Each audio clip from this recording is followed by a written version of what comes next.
नमस्कार, आप देख रहे हैं सी न्यूज और मैं हूं ज्योति अरोड़ा। आइए नजर डालते हैं इस वक्त के न्यूज बुलेटिन पर। भारत चीन के बॉर्डर पर चीन के सैनिकों द्वारा जो कायराना हरकतों की, जिससे हमारे देश के 20 जवान शहीद हुए। कार्यकर्ताओं द्वारा 2 मिनट का मौन धारण करके वीर शहीदों को श्रद्धांजलि दी गई और चीन का पुतला जलाकर चीन का पुरजोर विरोध किया गया। जैसा कि सभी को जानकारी है कि कल चीन की कायराना हरकत के द्वारा चीन और भारत के बॉर्डर पर जो आपसी झड़प हुई, उसमें हमारे भारत के 20 जवान शहीद हो गए। तो हम आज इसी चीन की कायराना हरकत के विरोध में आज चीन का पुतला दहन किए हैं। तो क्या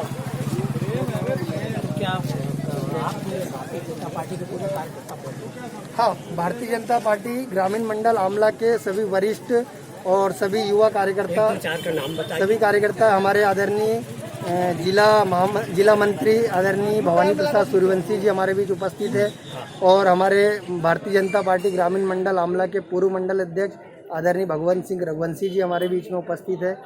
आदरणीय वरिष्ठ हमारे भर्रू यादव जी उपस्थित है, दौलत यादव जी उपस्थित है और भी बहुत से कार्यकर्ता, वरिष्ठ कार्यकर्ता, सभी लोग अधिकतर मौजूद है। बैतूल से सीनू संवाददाता संदीप की रिपोर्ट।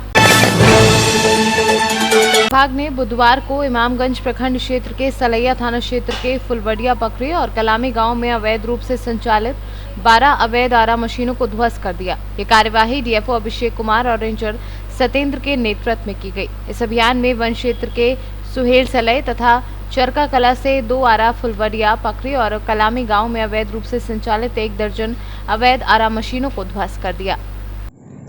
आज सलैया थाना क्षेत्र में कई अवैध आरा मशीन को ध्वस्त किया गया है। कितना आरा मशीन को ध्वस्त किया गया है और कितनी मात्रा में लकड़ी बरामद की गई, सर क्या कुछ कहें? आज सलैया थाना क्षेत्र में 3 गांव हैं, सलैया, पकड़ी और फुलवड़िया। तीनों गांव में मिलाकर 12 आरा मिलों को ध्वस्त किया गया है, उनको सीज किया गया है और जो सामान को सीज किया गया है उन्हें लेकर वन प्रमंडल कार्यालय में किया गया। उन पे केस किया जाएगा विधिवत और उस केस की कार्रवाई होगी, उसके तहत आगे की प्रक्रिया होगी। कितना मात्रा में लकड़ी बरामद की गई? लकड़ी की जो मात्रा वहाँ उपलब्ध थी वो कहा जाए तो कम से कम 200 घन मीटर की थी, लेकिन क्योंकि उतने को ला पाना मुश्किल था तो हमने केस के संबंधित रखते हुए काफ़ी कम मात्रा में लकड़ी बरामद की है और वो अभी उसी स्थल पर है। हम लोग कोशिश करेंगे कि उसको भी जब्त किया जाए। क्या सूचना पर कार्रवाई की गई है? ये स्थानीय लोगों के द्वारा, हमारे स्टाफ जो वनकर्मी हैं उनके द्वारा और इवन झारखंड से लोगों ने कंप्लेन किया था, यहाँ बहुत सारे अवैध आरा मिल चल रहे हैं जिसके कारण पेड़ों की अवैध कटाई हो रही है और स्थानीय लोगों को भी इससे परेशानी होती थी। तो इन सभी के आधार पर आज प्लान किया गया था और झारखंड और बिहार दोनों के डीएफओज के द्वारा ये संयुक्त कार्रवाई की गई थी। उसमें हमारे रेंज ऑफिसर श्री सतेंद्र जी भी उपस्थित थे, उनके द्वारा सारी कार्रवाई की समापन का कार्य किया गया। गया से सीनू संवाददाता अशोक शर्मा की रिपोर्ट। गोंडा पुलिस लाइन में तैनात एक सिपाही की अपने आवास पर मृत अवस्था में पाया गया। इलाज के लिए उसको अस्पताल लाया गया, जहां डॉक्टरों ने उसे मृत घोषित कर दिया। सिपाही के शव को जिला अस्पताल की मोर्चरी में रखा दिया गया। घटना की सूचना मिलते ही क्षेत्र में हड़कंप मच गया। गोंडा से सीनू संवाददाता कल्पराम त्रिपाठी की रिपोर्ट। आज गौ सेवक और जन सेवा समाज और उनकी सेवा भावी सेवकों द्वारा चीन के जघन्य हमले में जो एक भरोसेमंद और बदसूरत देश है, हमारे देश के वीर सैनिक जिन्होंने भीम की रक्षा के लिए एक काज वीर गति को प्राप्त किया था, वीरों को श्रद्धांजलि देने के लिए एक कार्यक्रम किया गया। इस कार्यक्रम में प्रत्येक हिंदू समुदाय और प्रत्येक हिंदू संगठन उपस्थित हुए। गुजरात से सीनू संवाददाता मयंक जोशी की रिपोर्ट। भारत चीन सीमा पर भारतीय सैनिकों और चीनी सैनिकों के बीच झड़प के दौरान एक भारतीय सेना के कर्नल संतोष बाबू और लगभग 20 सेना के अन्य जवान शहीद हो गए। आज अंतर्राष्ट्रीय हिंदू परिषद और राष्ट्रीय बजरंग दल ने राजौरी में विरोध प्रदर्शन किया और अन्य सैनिकों की शहादत पर रोष व्यक्त किया। भारत माता की जय! भारत माता की जय! इंडियन आर्मी जिंदाबाद! इंडियन आर्मी जिंदाबाद! इंडियन आर्मी जिंदाबाद। इंडियन आर्मी आगे बढ़ो,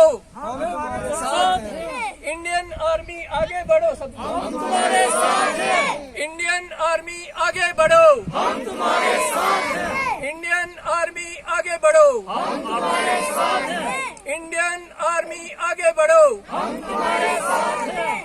चाइना पर अटैक करो, हम तुम्हारे साथ हैं। पाकिस्तान पर अटैक करो, हम तुम्हारे साथ हैं। चाइना पर अटैक करो, हम तुम्हारे साथ हैं। पाकिस्तान पर अटैक करो, हम तुम्हारे साथ हैं। जैसा कि हम सब जानते हैं कि कल जो है इंडिया और चाइना बॉर्डर पे चाइनी सैनिकों ने जो है हमारे सैनिकों को धोखे से जो है वो उनको लगभग 20 के करीब हमारे सैनिकों को शहीद कर दिया और एक हमारे कर्नल उसमें जो है वो भी शहीद हुए हैं। हम सभी ने उनको श्रद्धांजलि देते हुए अपने प्रधानमंत्री जी से मांग करते हैं कि चाइना पर और पाकिस्तान पर सख्त से सख्त जो है वो कार्रवाई होनी चाहिए। और हम चीन को चेतावनी देते हैं कि आप ये मत समझना कि हमारा भारत अब वो नेहरू वाला भारत नहीं है कि जब नेहरू जी कहते थे ये जमीन तो बंजर है, इस बंजर जमीन को क्या करना है, चाइना को दे दो। अब वो पहले वाला भारत नहीं रहा। और ना ही आप समझना कि वो पहले वाली सेना है जिसके पास 303 गनें होती थी। आज हमारी जो भारतीय सेना है वो पूरी तरह से सशक्त है और किसी भी बड़ी से बड़ी कंट्री का, बड़ी से बड़ी चुनौती का जो है वो सामना कर सकती है। हम सभी भारतवासी, हम जितने भी देश के लोग हैं, अपने देश की 1 इंच भी जमीन जो है वो ना ही चाइना को और ना ही पाकिस्तान को देने देंगे।